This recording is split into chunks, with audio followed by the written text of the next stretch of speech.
Hello, everyone, and welcome to the Today's Money Masters. I'm Jean-Paul Manu. The Today's Money Masters competition comprises 3 professional investors and a novice, each provided with $500,000 to invest. The participants will invest in stocks, bonds, and collective investment schemes, and they will share their strengths and their strategies over the one-year period. At the end of the period, the top portfolio manager will be declared. So let's continue with the masters on this very exciting journey. Welcome back. On today's program, we are joined by André Yap. He's one of our professionals. He's from the CUFMC Management Limited. Good day, André. Glad to have you on the program. Hi, nice to be here. How are you doing, JP? I am well. I'm hanging in there. I'm doing just about as well as can be expected under these new COVID times. Yeah, I see you're looking very nice and comfortable on the beach. I wish I was there myself. I mean, it's where I want to be. It's where I want to be. I can't be showing off my messy home. I hear you. I hear you. Andre, what do you see as the new norms for businesses in Jamaica after this COVID-19? And I say after, because we're not even sure, when this is going to be. Or if. What do you think? Yeah. Well, I mean, just touching on an area where I can relate to personally, being that I've been working from home since this thing has started. I think we can pretty much say that the typical 9-to-5 structure that we've all grown accustomed to in the working world has pretty much run its course, and we're likely going to see it give way to flexi hours or telecommuting in the workplace, right? Right. So pretty much since the virus has hit the shores of Jamaica, we have been seeing a lot of people been doing that. So companies, for example, have embraced the possibility that the workers may be quarantined, they may be under lockdown, they may be sick, someone else in their household may be sick, and they may not be able to report work. And they've sort of thought about it from a risk management standpoint, where it could happen to a large number of the workforce, and it causes some business continuity problems or issues. So in response to that, they have somewhat embraced the idea of flexi hours or telecommuting, something which has been around for a very long time. But let's face it, nobody really embraced it or said, let's do this, probably because they don't really see making any money in it, to be quite honest and to be quite cynical with you. Yeah. Why bother with it? Well, I like it. I like it when you keep it real. We sort of been forced to do it under these circumstances. Pretty much, it's not something that they would have done otherwise, because the idea has been around for, and been in the forefront for probably the past 3 years. But it's pretty much just been, we're thinking about it, we're doing. But at this point in time, people have been saying, hey, we're either going to do it or we're going to risk a situation where we can't continue with our business. So they have embraced it, and you can see it.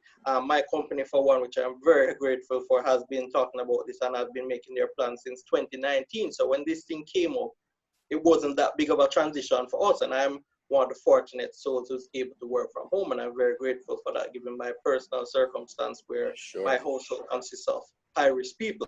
So us having the capability to limit our interactions with outside people is a blessing for us, so we're very grateful for that. Right? Definitely. So I think the 9-to-5 is out of the question. I think after this, we may see it being embraced right now, and we can look at right now as a beta test per se, where they're having large-scale testing to say, okay, these are what get out of it. These are the goods. This is where we can improve on. This is where we need to build out more infrastructure to have this thing be more valuable for us in the future. Right. So I think the 9-to-5 is gone. I've heard some mention in some of these press conferences about expanding data service, etc., which is also could be a good side effect of this, right? The more people will benefit from better internet access, perhaps. Right, I agree with you. So we're also going to see potentially more of a catalyst towards moving towards becoming more of a digital society, right, where a lot more transactions are done online. We heard the Minister of Finance, Nigel Clark, said that 80% of the services which are transacted in the tax office can be done online. But people still come to the tax office and still join the lines and still want to pay there. Yes. So, and that's not necessarily because they don't want to get through quick and fast. It could be ignorance in that they don't know it can be done online. It could be a lack of ability to access online services. It could be a plethora of reasons. But I think the COVID-19 pandemic has exposed these things and have brought to the forefront our need to actually move towards improving our digital infrastructure and accessibility for all citizens. Because we can see that as well with the schooling situation where kids who are trying to get an education, are trying to better themselves, they can't access the schooling material from their home simply because they don't have access. So we could see us moving towards a digital society. This is really highlighting the disparity that we have across the island between some of the haves and the have-nots in terms of access to education online, right? Mm-hmm. Well, good. Well, let's, go ahead. I mean, I think there are many things that come out of it as well. I think, I mean, in Jamaica, I mean, well, let me not say in Jamaica, but worldwide, it has been brought to the forefront, the plight that women face in the working world, you know. Not only are they breadwinners, right? They are the caretakers of the children. They are the cooks. They are the housekeepers. They are the nannies. They are everything, right? So they have a significant burden placed on them. They are the single parent, unfortunately, a large majority of the time. As a child who grew up with essentially a single dad, I know the type of burdens that these type of parents face to some degree. Now, where I may differ is that my dad had a little help from my eldest brother, who is 10 years older than me, and he had the means to hire people to help as well. Not everybody is in that situation.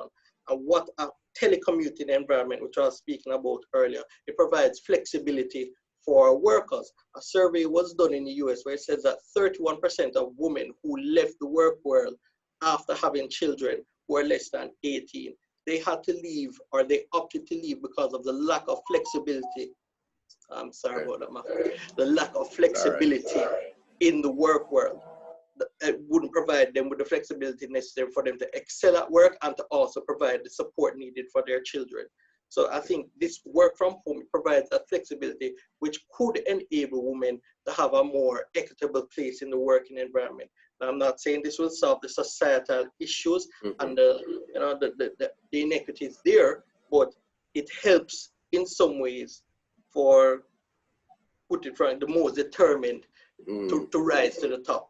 Which unfortunately, it has to be that. Unfortunately, the situation is that it is that way, but it gives an avenue. Yeah. Well, good.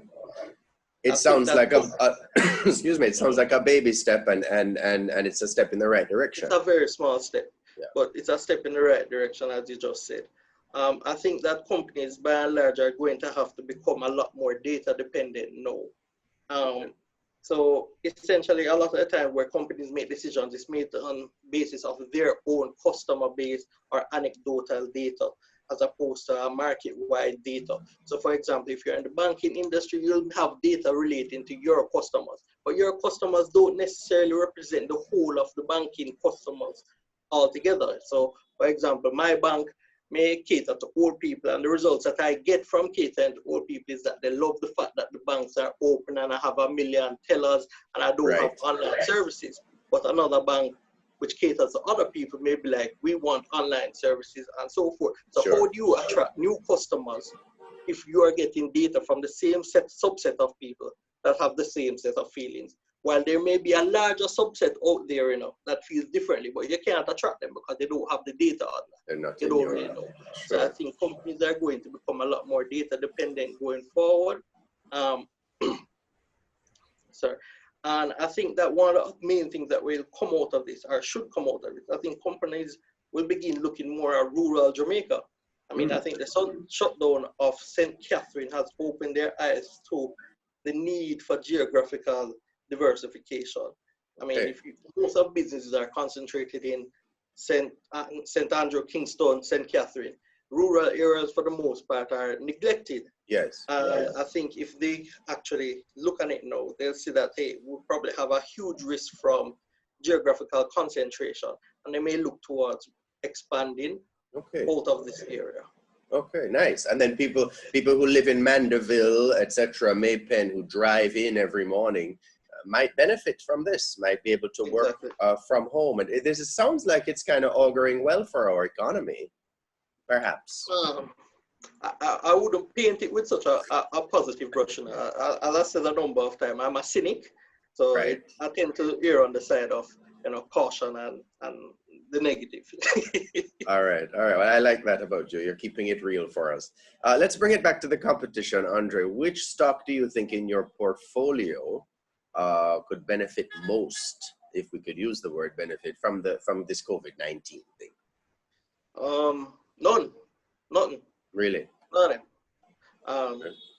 Unfortunately, my portfolio wasn't built for this period in time.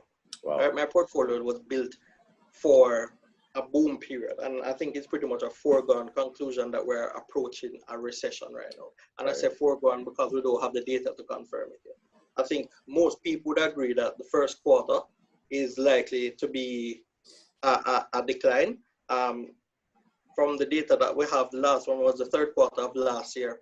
We saw where we barely got any growth, and we're struggling to cope with the loss of the bauxite plant there. And then now you come to the fourth quarter, we don't have that data. But looking in the first quarter, you have the loss of that bauxite plant still.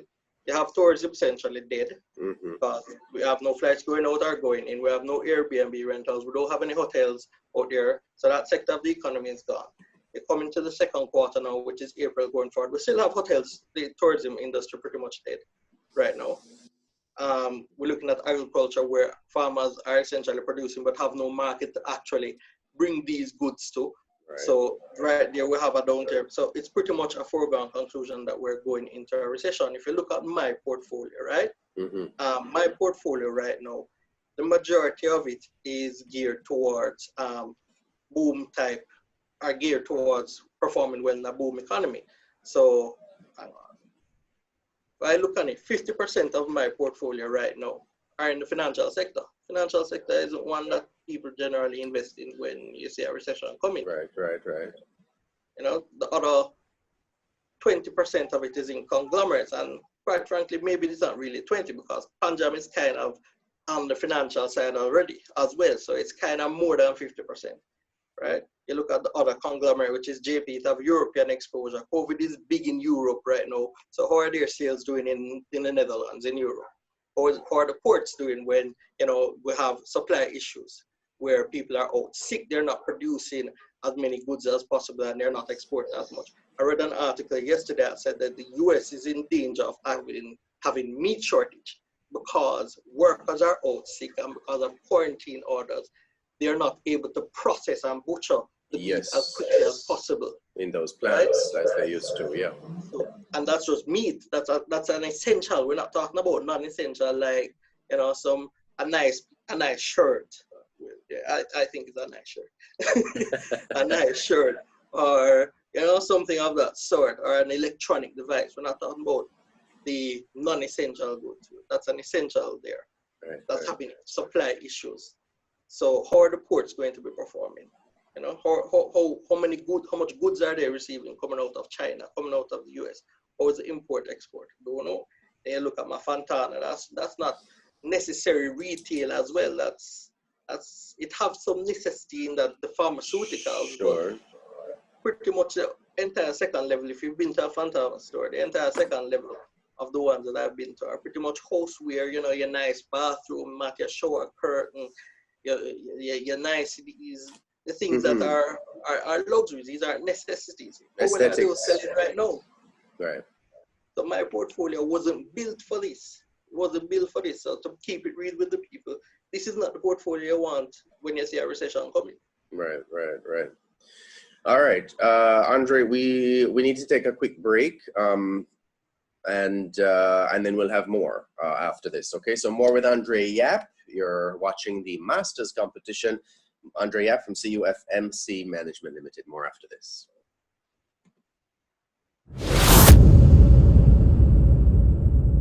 Welcome back to the Masters competition. We're talking today with André Yap. He's one of our professionals. He's from CUFMC Management Limited. André, I think you answered my next question already, which would have been, which stock do you expect will be the most affected in your portfolio? But would you like to expand a little bit on that? Sure, I can definitely do that. So I watched the previous episode with my boss Siobhan and my boss Tamar, and they touched on the topic quite well when you ask them what are their victory stocks, and they describe the type of stocks that you want. Essentially your essential consumer goods, those manufacturers of consumer essentials. Now that's different from consumer discretionary. So they spoke about a separate which manufactures your food and your milk and those type of essential goods that are unlikely to see a cutback in demand even as the economy declines, because people simply need these things to survive, you know, food, soap, hygiene products, that type of thing, right? Siobhan touched on with Senko, same type of thing. You need water, which they produce. You need various types of food and they are also a distributor of various food products as well. So those type of companies are what you're looking at. But your question is what I expect not to perform, right? Mm-hmm. So I already mentioned financial companies. I don't expect financial companies to perform very well relative to these companies I described earlier, simply because we're in what we call a cyclical downturn. And that's a cyclical stuff, which means when the economy is up, these type of companies are expected to perform well. When the economy is down, these companies are expected to struggle.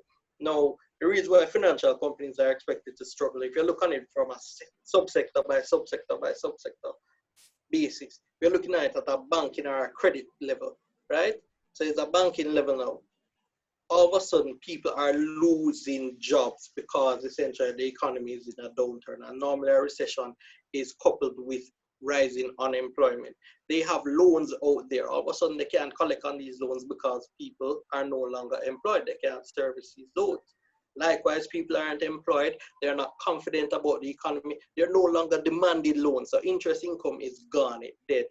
Nobody wants a loan in this period because everybody is trying to hold on to as much as possible that they can bunker down because, you know, they're not confident. They're making sure that they're prepared for the worst, or at least prudent person, right? If you're looking at it from an insurance perspective, right? If you're looking at it from a group health perspective, if companies start laying off people, all of a sudden their group health policies get smaller. They're not paying that much premium anymore, you know, right?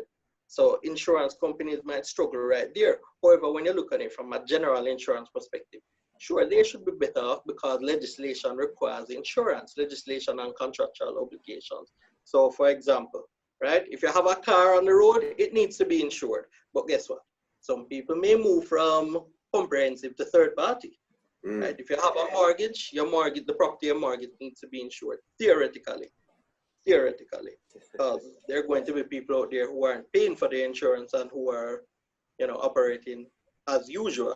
Right. You look at it from various aspects. Financials just aren't expected to perform well in this environment. You look at it from consumer discretionary now. So you look at your leisure travel, your tourism, you know, that type of thing. Not necessarily something people are going to be looking to expend money on right now. Right now. I mean, tourism is not really an option because the airports are closed, right? The hotels are closed. So even if you want it, you can't do it. But like a casual dining, people are looking to cut back. You have legislative things out there which are preventing the gathering of people. So casual dining, you can't gather and dine inside a restaurant. I went into Wendy's the other day and or any restaurant and the chairs are pretty much on the table. You can't sit. Right. There's no dine in. It's only takeout. Right. So you're not really going to get any traction with those type of companies. At least they're still open though. That's one thing. They're still open, yes. But you wouldn't necessarily want to invest in those companies if you have the stomach for going into equities at this moment in time, because not everybody will and not everybody should, quite frankly, have the stomach to be invested in equities, because some people are going to lose their shirt if they don't know what they're doing, and some people will get rich because they know what they're doing, and some people will just fall in the middle somewhere. That's just the nature of the beast. You know, it's a zero-sum game. There are winners and there are losers. Sure. As with any stock though, right? Well, that's just the nature of stocks in general now, because for you to sell at a high, someone has to buy it. So and when they buy it at a high and if the price goes down, they're the loser. So you won and somebody else lost. It's just the nature of the game. That's why they call it a zero-sum game, because as much as you win, somebody is going to lose by an equal degree. Okay. Wow. Okay. Well, we're running out of time, Andre. So I want to just find out from you, looking back now, hindsight is 2020, as we say. Are there any investing strategies that you would change to have your portfolio perform better?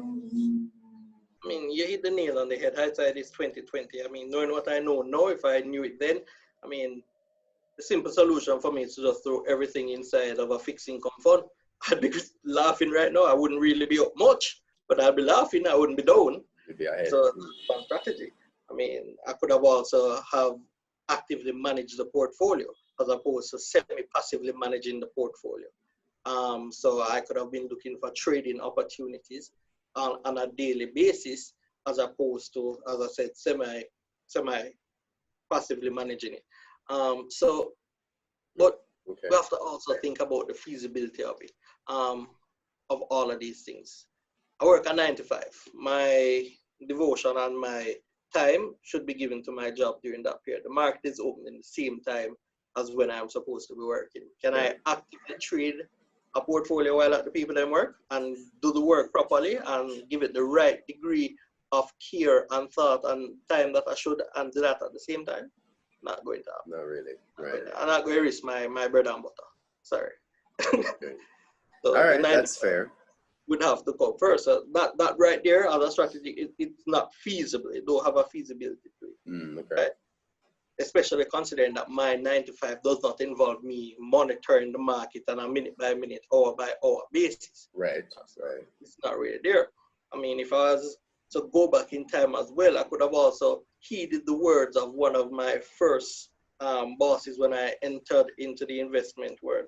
My boss at the time, who is now the head of Jane Bank, he said his famous mantra for me, which I'll never forget, is you don't massage gains. So this is back in the day where the stock market was not doing as well. It wasn't really delivering like that. You can have a gain today and you could have a loss tomorrow and a bigger loss the day after that. So his mantra at that period of time is you don't massage gains, which is to say gains are fleeting. You're up today, you're down tomorrow. So when you have an opportunity to take that gains, you take it and you book it and you just laugh. If it go more tomorrow, you say, oh well, I miss it, but guess what? I have some gains to show as opposed to none. That's one of the things that I could have done, but hindsight is 2020. That's the name of the game. Yeah. And I just try to manage it better from now, but I can't really trade the portfolio because the fee structure involved with the brokerage doesn't really allow for that. It's, right, no. Right. I can't really work out large enough gains to justify trading because the fees just may take the gains away from. Yeah. All right. Well, we'll keep an eye on it as we're winding down here in the coming weeks, Andre. But thank you very much for your time today. Thank you so much. All right. That's where we'll have to leave it. All the best in the competition, Andre. Thank you much. All right. That was Andre Yap giving us his financial thoughts. Join us next week, same time, for another exciting episode of The Masters. We'll meet with another one of our participants. Follow the pros and the one novice each week on the Masters competition. Listen and analyze their strategies on Radio Jamaica Thursdays at 8:45 a.m. as they challenge each other to stay ahead. Also, see their portfolios in the Gleaner. The Masters competition is a product of Today's Money Limited, brought to you in partnership with NCB Capital Markets Limited, Money Masters Limited, Credit Union Fund Management Company Limited, and the Jamaica Stock Exchange. I'm Jean-Paul Manu. The Masters is another fine product from Today's Money Limited.